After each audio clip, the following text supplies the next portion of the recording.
Hello folks, welcome into today's video. Baby napping, that means we don't be too loud. 6 core things we need to get into in today's video. One is Whirlpool reported earnings after the bell. Very troubling guidance out of Whirlpool. We're going to get into what's going on there. The Federal Reserve will be looking at a company like Whirlpool and their guidance, okay? Second thing is, in regards to the Federal Reserve, once again, Senator Elizabeth Warren, obviously a big name in politics, putting pressure on Jerome Powell to cut rates ASAP here. We'll speak about that.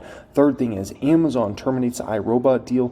iRobot's laying off a bunch of their workforce. We'll talk about if there's an arbitrage opportunity with iRobot stock. It is at shockingly low levels. I've like what the stock is going to, I mean, if it keeps going this way, it's going to be down where it was in the great financial crisis. Pretty insane. We're going to speak about Sofi in today's video. We're going to talk about specifically Sofi's numbers and do I think Sofi stock is a buy now. We'll speak about that. Reed Hastings sold a whole bunch of, well, supposedly sells a bunch of Netflix shares. We'll speak about that and if Netflix is an opportunity. And then Meta stock, first time ever closing over $400 a share. We'll speak about, I got a little warning in regards to Meta. Okay, we got a little problem here and I'll speak about that in just a moment. Okay, so busy action-packed video. I appreciate y'all joining me as always. I need 2 things from you guys before we get in this. 2 things only. Smash the like button. Make sure you're subscribed to the channel. That's it. Like button, subscribe. Okay. If you need help understanding income statements, balance sheets, cash flows, if you need help understanding valuations, how to value stocks properly, if you're getting ripped off when buying a stock, if you're getting a great deal, then apply to join my private stock group. That can definitely help you out immensely. I got entire courses dedicated to teaching you all these different subjects in there that will be pinned comment. So I want to get started here with Whirlpool. First thing we got to understand, if you know, I expect like 90% of you guys to know Whirlpool, but for like the 10% of people that maybe don't know Whirlpool, they make washers, dryers, ovens, fridges, freezers, microwaves, dishwashers, and a whole bunch of other products, okay? And they own several big brands. Now, this company gets a majority of their revenue from North America specific. 58% of their business, roughly in 2022, came from North America, 20% from Europe, Middle East, and Africa, 16% from Latin America, and 6% from Asia. So, obviously, this is one of those companies you look at, and if this company is doing well, you say the economy is doing well. If this company is reporting troubling guidance and numbers in general, this is the type of company you say, you know what? I don't think the economy is doing very well, okay? So what happened here? Very troubling. Look at this headline. Whirlpool falls after 2024 outlook disappoints. Okay. This is not a situation I'd want. I'd much rather have them, miss their 2023 numbers and then say, we got a good outlook for 2024. This is the ultimate bad thing, okay? So, looking ahead, Whirlpool sees full year sales of approximately $16.9 billion. Now, analysts were at about $17.7 billion. So, we're talking about roughly $800 million in revenue just not there expected in 2024. That's bad. GAAP EPS is expected to be between $13 and $15, so we can call it a midpoint of $14. Analysts were at $15.34. That's not good, okay? This means clearly Whirlpool sees 2024 not being a great year for their business, which if it's not a great year for Whirlpool's business, it's hard to say it's really a great year for housing. It's really hard to say it's going to be a great year for the economy, right? Now, if we look at their income statement overall, I gave them a B grade here in terms of their last quarter. Net sales were up slightly, good. Cost of products sold was up very, very slightly, but way less than revenue. So their gross margin increased to $792 million versus $645 million. Selling general administrative expenses was up only about $20 million.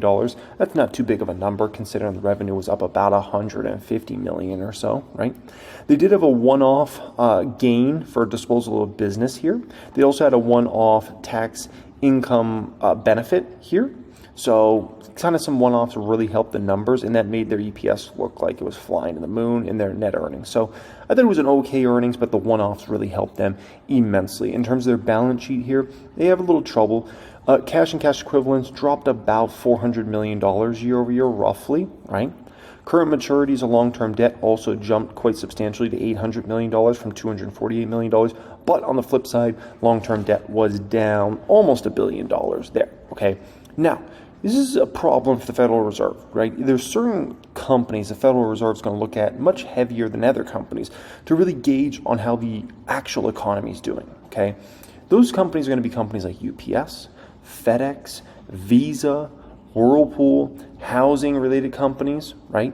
Union Pacific, autos. These are sorts of companies that really let you know how the economy is doing. Netflix is not going to let you know how North America's economy is doing, okay? Meta's even not really going to let you know very well.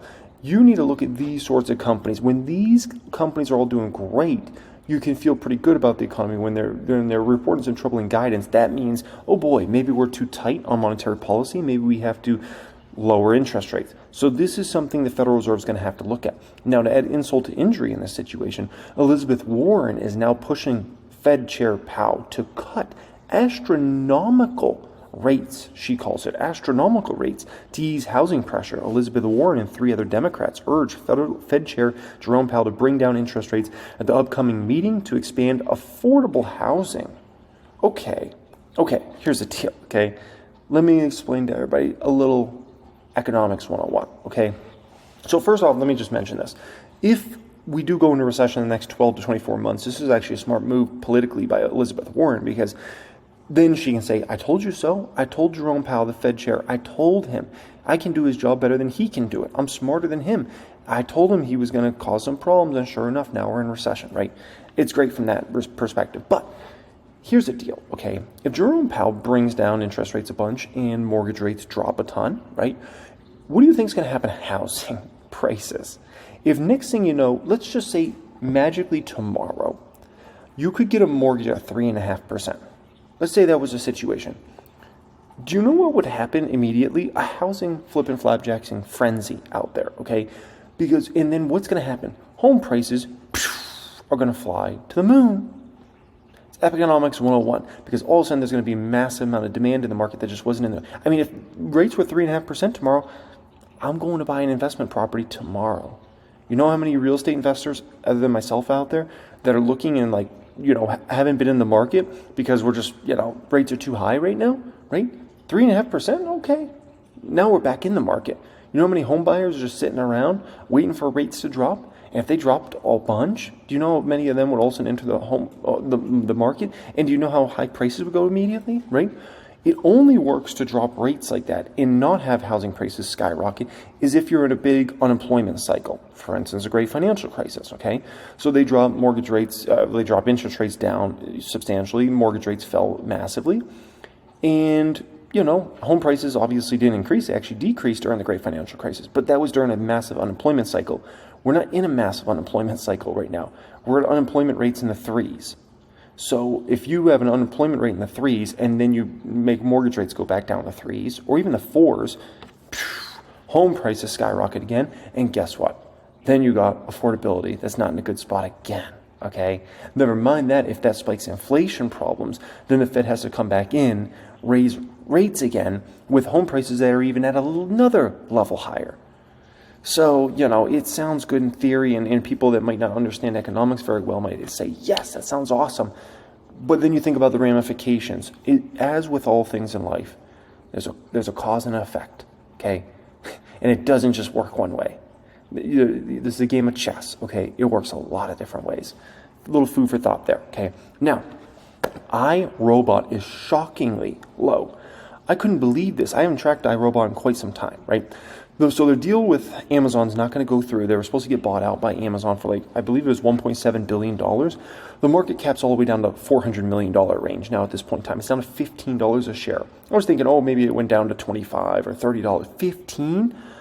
Okay, is there an opportunity here? Okay, well, here's the deal. First off, they're laying off about 31% of the staff now that this Amazon and iRobot deal is not going to go through due to regulatory problems.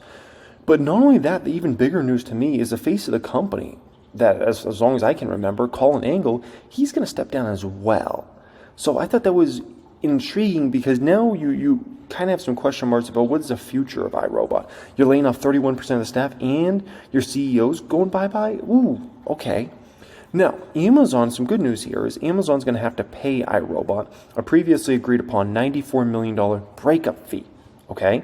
So I looked at that. They also got a $200 million financing facility back in July. So that's some positivity in this whole situation, right? But their numbers have been pretty shockingly bad. This was the last quarter they had reported, the September quarter, ending September 30th. They reported this quarter in November. Their revenues were down to $186 million from $278. Gross profit fell to $48 million from $76 million. Total operating expenses was down to $107 million, which is good. It was down from 144, but still, that's a high number when you hear your gross profit's 48, okay? So operating loss ended up being $59 million, and net loss ended up being $79 million for Roomba here, the iRobot company. So no bueno, no bueno. Now, I was looking, and I hadn't really paid attention to iRobot in years, so I was like, let me just type in robot vacuum into Amazon, and let's just see what comes up here. And Roomba shows up at the top, so that's good. A bunch of results for a Roomba. I'm not sure if they pay. Oh, yeah, actually they must. It's sponsored right there. So they must pay Amazon some sort of fee that probably cuts into their profitability big time to show up right there. But then right under that, all these other sponsored products, Eureka, this company, I mean, it looks like everybody makes a robot vacuum cleaner nowadays. And I'm looking, and the problem with iRobot here is they got high-end competition. Look at this, $1,200, $1,600 vacuums and mops and all these sorts of things. So they got high-end competition, and then they got this low-end competition, $99, and it comes with an app that you can control it with your phone. Okay, this is a problem, okay? $89 for this one here, and you got to understand, like, the consumer's been sliced and diced by inflation for over 2 years. So in this sort of environment, people, sometimes aren't always looking for the biggest, best brand name. They're looking for cheap. And if it means paying $150 or $200 for a Roomba, a brand name, or paying $90 for some Chinese knockoff, they're going to pay $90 for some Chinese knockoff. And that's clearly what's happened to iRobot's business here, okay? And look at this. Even a company like Shark, which is a pretty big brand name, they offer this robot vacuum for $99. Wi-Fi connected, $99. That's a brand name, Shark.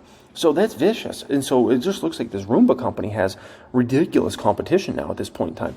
Now, their balance sheet, at least as of last quarter, was looking decent. $189 million in cash and cash equivalents. They had that $204 million term loan there, right? Now, I was looking a little more in depth here. Jeff Engel, who's supposed to be this highly regarded turnaround expert, has been appointed chief restructuring officer. I tried to look up this Jeff Engel on Google, and the problem is there's so many Jeff Engels. I could not find a clear, this is a Jeff Engel we're looking for in regards to this. I only looked for maybe 15, 20 minutes, but that 15, 20 minutes, I did not find exactly for sure what Jeff Engel it was. I'm like, could be this one, could be that one. I'm not too sure. So I wish they would have went more in depth on this Jeff Engel here and what he's really going to bring to the table. Now, also, they snuck in kind of their full year 2023 numbers here, okay? So they're talking about $891 million of revenue. That might not be a bad number. I'll show you in just a minute. It was a 25% reduction, so not ideal, but maybe a little better than feared, right?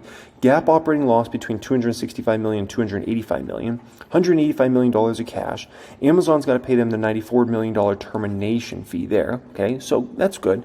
Now, it looks like analysts were at about $842 million revenue estimate for 23. So if they're coming in through with 891, it's actually a pretty big beat. It's almost a $50 million beat there on revenue line items. So that's good.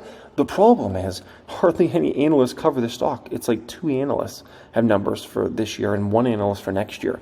So that's not an ideal situation, okay? So overall, is iRobot a buy or not? I would say it's a high-risk, high-reward play. I'm not interested in it right now. I'll keep an eye on it. I'll look at their next quarter numbers in depth and see kind of what's going on there. But yeah, I'm not ready to dive out there into that one right now. Although I saw $15 and I was pretty shocked to see it was that low. So anyways, there's a lot of fish in the sea. There's a lot of fish in the sea, folks, okay? Sofi, you speak about fish in the sea because there might be one right here, okay? Sofi up 20 percentage points here today. Great day for Sofi stock. Great day for Sofi shareholders. Claps for all my Sofi shareholders out there. Good for you guys. Okay. No, this stock is approaching a 1-year high. It's not there yet, but I mean, it has another day like this, and it will be there, or just a few more good days in general, and it will be at a 52-week high. No, I liked a lot what I saw from these Sofi numbers here. Okay, as far as members, they went from about 5.2 million to 7.5 million. Love to see that. That's great news. Members, I just call them customers, okay? Technology platform accounts, they went from 131 million to 145 million. Really good number there for SoFi as well. So those were two very bright spots, I thought, okay? Then on top of that, I looked at their income statement. I graded them a B plus here. Loans and securitizations was up epically year over year, almost a double up. Literally almost a double up year over year. Other category, to the moon. I mean, $46 million, that's for $7.1 million in the same quarter last year. Night and day difference, right? Total interest income was over a double up. $645 million versus $307 million. Wow, that's insane. Deposits was about $182 million versus $40 million. Now, some people could look at that as a negative, right? I definitely don't look at that as a negative. I want people to have as many deposits on the platform as possible. Like, I don't see how some people could look at that as a negative. Like, I just think that's nothing but a positive. I guess some people look at it as a negative because they say, well, they've collected a lot of deposits because, you know, their savings account product has attracted a lot of people. Okay, fair, but who's to say those people aren't going to stay around? Even if the Fed lowers rates and savings accounts yield less, once you've created the account with them, there's a better probability you're going to stay with SoFi for the next, 3, 5, 7, 10, 20 years, whatever, right? So I look at that as a positive. So total interest expense was $255 million. Net interest income, $389 million there. Total net revenue came in at $615 million. Technology product development, they're spending a lot more there. Sales and marketing, they kept that roughly in line. Cost of operations, they brought up that number quite a bit, about $23 million. General administrative, they brought that up about $18 million roughly.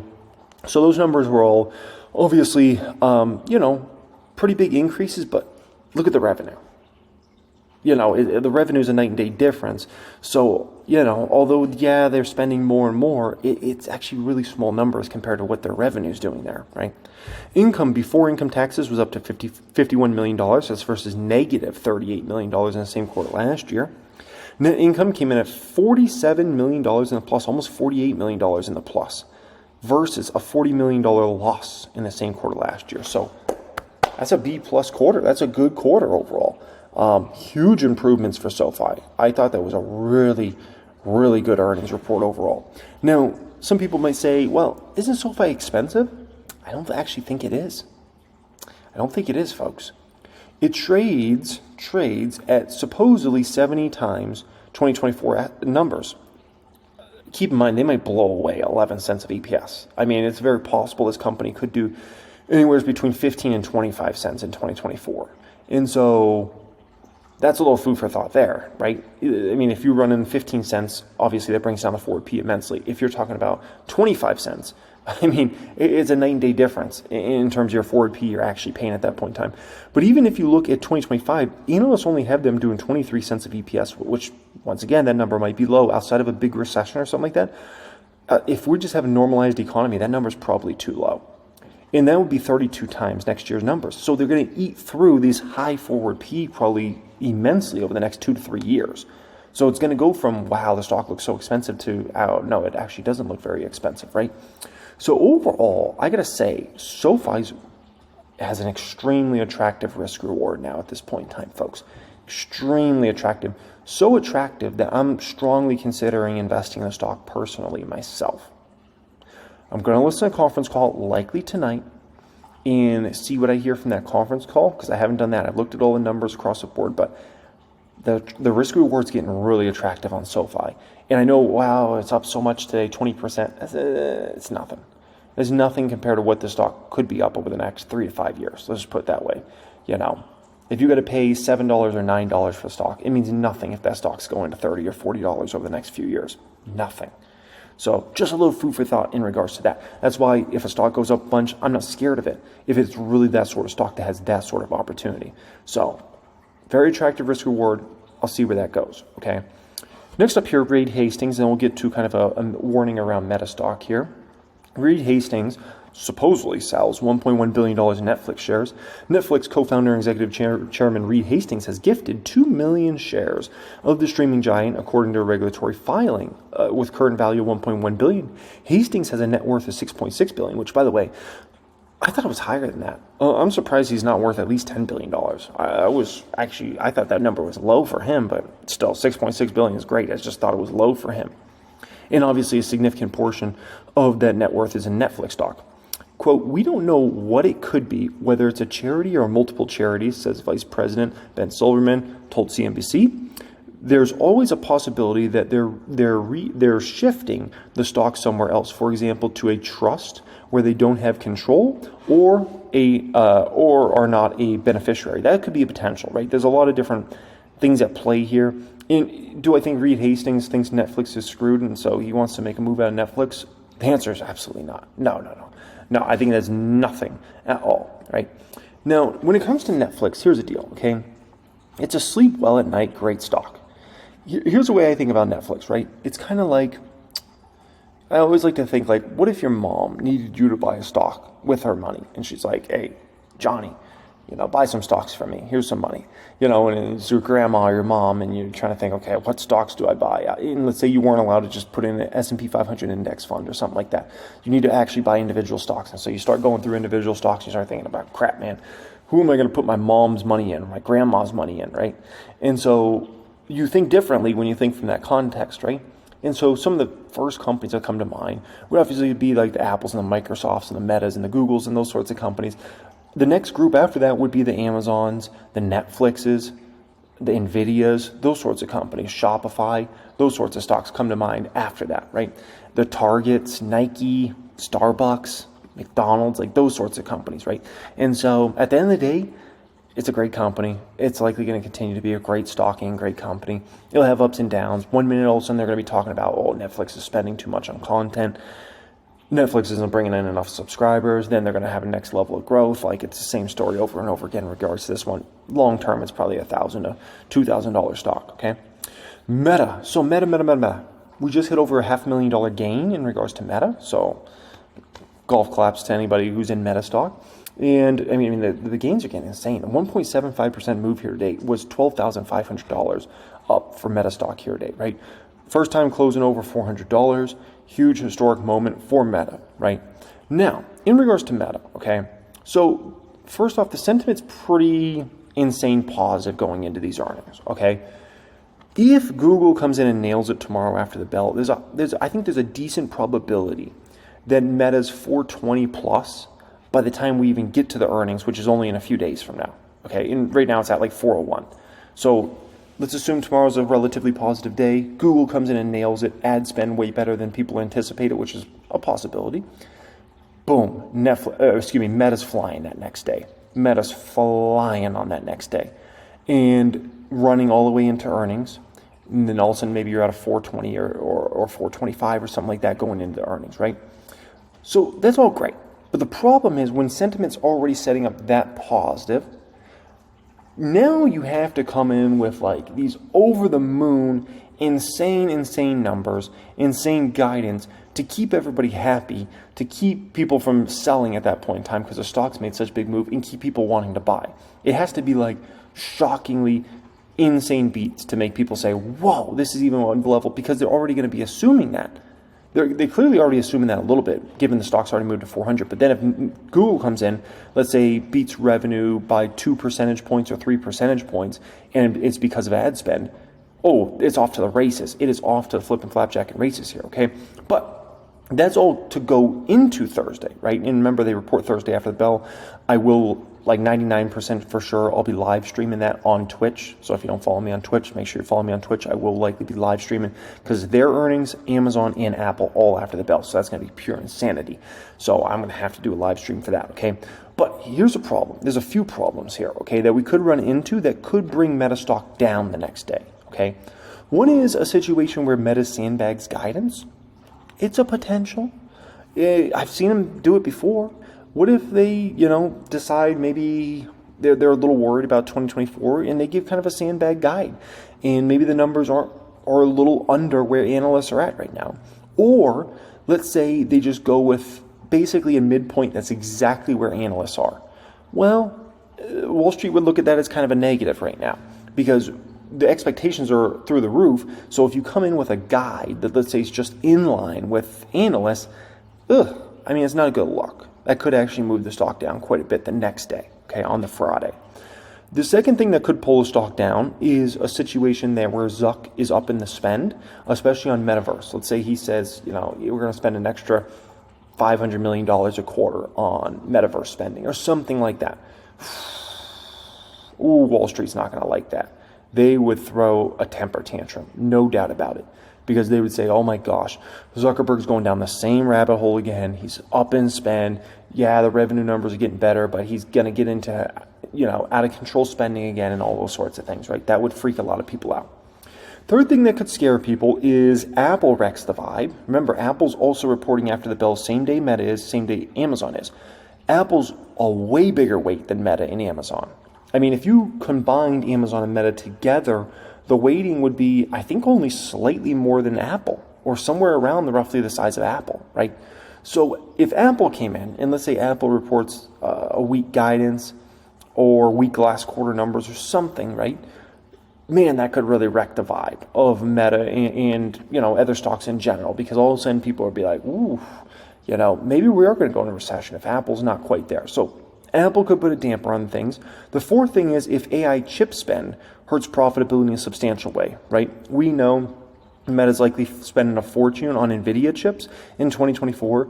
Maybe they spend a fortune on AMD chips as well. We'll see. And so what if their spending gets so out of hand in regards to buying up these chips? Because we know these chips are ridiculously expensive. And we know the next generation NVIDIA chips that they're launching here in the back half of 2024, we know those ones are going to likely be priced even quite a bit higher than the first generation. Super high probability of that, right? Maybe another $5,000, $10,000 more expensive a chip. Maybe all of a sudden that brings down EPS numbers. And the EPS guide is not as good because they're spending so much on AI chips. Somebody's feeding the pockets of NVIDIA, and it's companies like Meta, right? And so those things could pull the stock down the day after earnings. So, I'm very bullish going into earnings, but I'm not necessarily bullish on after earnings because I just see there's a lot of positive. I mean, a good situation would be if Google actually moves down and maybe ad spend's not that good, then Meta stock moves down, and then next thing you know, Meta comes in with banger numbers and boom, we're flying, okay? So little food for thought in regards to that. Alrighty, folks, if you're looking to join my private stock group, 6 to 7 figure Discord chat, get access to learn all my different courses on all those different subjects, income statements, balance sheets, cash flows, valuations, how to value dividend stocks, growth stocks, value stocks, risk management, portfolio management. Check out the pinned comment down there. Much love and have a great day.